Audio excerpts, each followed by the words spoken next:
Let's see the different kinds of boards that you'd see inside, that you'd put inside a system. Typically nowadays, there's probably only about 3 different kinds of boards you'd put in a system. An ISA board, a PCI board, and an AGP board.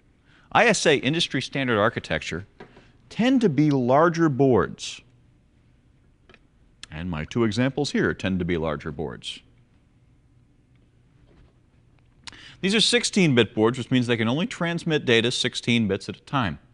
They're older, they're slower, they run at a maximum of 8 megahertz, believe it or not. None of these guys can transmit data any faster than 8 megahertz, and that really slows them down, makes them not very good for speedy applications. Our Sound Blaster is a 16-bit board, and my video capture board is a 16-bit board. Those go into ISA slots, which we can see inside the system here. They tend to be larger, got 2 pieces to them, because back in the old days there were 8-bit and 16-bit versions. More modern systems run it up to 33 megahertz. As a matter of fact, the faster ones actually run at 66 megahertz. Although you don't see too many of those nowadays. And these are PCI boards. You notice that take a look at a PCI board next to an ISA board. I want to put them edge connector to edge connector. And if you look edge connector to edge connector, you can see that the PCI card, the one up top, has got smaller edge connectors, and they're closer together. The ISA board, in contrast, the one on the bottom, it's got bigger, fatter edge connectors, and it's got that big little tooth gap in the middle there.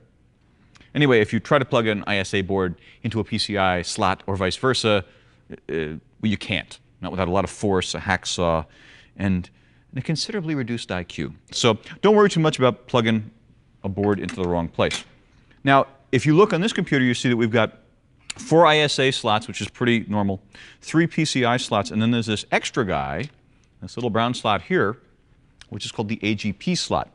The value of the AGP slot is that PCI runs at 33 megahertz, which is pretty darn fast, but wasn't fast enough for those video guys. Oh no, oh no. Those video guys wanted higher speed. They wanted to blast those pixels out onto the screen. They wanted you to see 3D explosions and stuff like that when you're running Wing Commander. So we came up with a variation on PCI. It's kind of like PCI Unleashed, called AGP, the Advanced Graphics Processor. And AGP typically only have 1 AGP slot. They're very fast, but they only support video. And that would pop, pop right on in there, as a matter of fact. You'd have your AGP video. Okay, so those are the 3 kinds, and again, what are they for? ISA tends to be older stuff. PCI tends to be almost anything you buy nowadays. And AGP is for video only. By the way, there is such a thing as a PCI video card. This is a PCI video card. Again, why would you use PCI versus AGP? You really would have to have a motherboard built in the last 2 or 3 years to have AGP. So there was about a 3-year period of time when PCI existed, but AGP did not. If you've got a brand new motherboard, though, my guess would be that it's going to have an AGP slot. You should use that for video. Or many motherboards don't have an AGP slot. They just have AGP circuitry, that is video circuitry, built right into the motherboard. That works pretty well, too.